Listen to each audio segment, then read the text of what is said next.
طالبان پر drone حملہ کرنے کا اعلان۔ برطانیہ اب ایک بڑا فیصلہ کر چکا ہے۔ اگر طالبان افغانستان میں دہشت گردی کے خطرے سے نمٹنے میں ناکام رہے تو برطانیہ کیا کر سکتا ہے؟ اس حوالے سے ایک اہم بیان برطانوی وزیر دفاع کی جانب سے سامنے آ چکا ہے۔ کابل میں امارات اسلامی کی حکومت کا اعلان کرنے کے بعد اب پوری دنیا پر یہ پریشر آ رہا ہے کہ وہ کس طرح سے افغانستان کی نئی حکومت کو تسلیم کرتے ہیں۔ کابل کی حکومت کے ترجمان ذبیح اللہ مجاہد کی جانب سے کہا گیا کہ پوری دنیا کو یہ چاہیے کہ وہ طالبان کے ساتھ تعلقات استوار کرے اور اس حکومت کو تسلیم کیا جائے۔ طالبان کی حکومت کے وزیر اعظم ملا حسن اخند کی جانب سے بھی پہلے ہی بیان میں یہ کہا گیا کہ کابل میں مکمل شرعی اور اسلامی قانون نافذ کیا جائے گا، جبکہ سہیل شاہین اور ذبیح اللہ مجاہد کی جانب سے واضح کیا گیا کہ کسی بھی قوم سے امداد اس شرط پر نہیں لی جائے گی کہ ہماری آزادی کو ختم کر دیا جائے۔ انہوں نے کہا کہ 20 سال ہم نے جنگ اسی لیے لڑی ہے کہ ہم ایک آزاد ریاست چاہتے ہیں جہاں پر ہم اپنی مرضی اور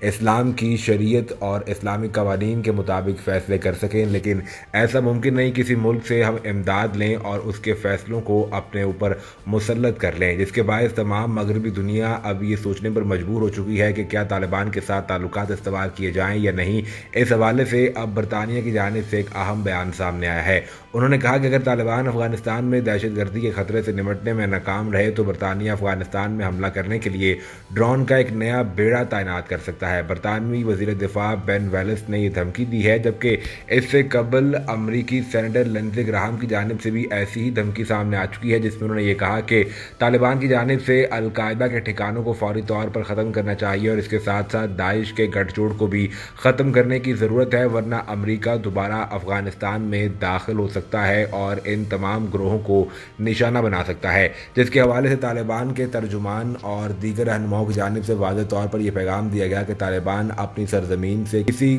ملک کے خلاف آپریٹ کرنے کی اجازت نہیں دے گا اور نہ ہی کسی ملک کو یہ اجازت دی جائے گی کہ وہ باہر سے افغانستان میں دوبارہ آ کر کسی کے خلاف دہشت گردی کرے یا کسی کو مارنے کی کوشش کرے۔ افغان فورسز اور افغان حکومت ہی اس معاملے میں تمام تر اقدامات اٹھانے کے مجاز ہوں گے۔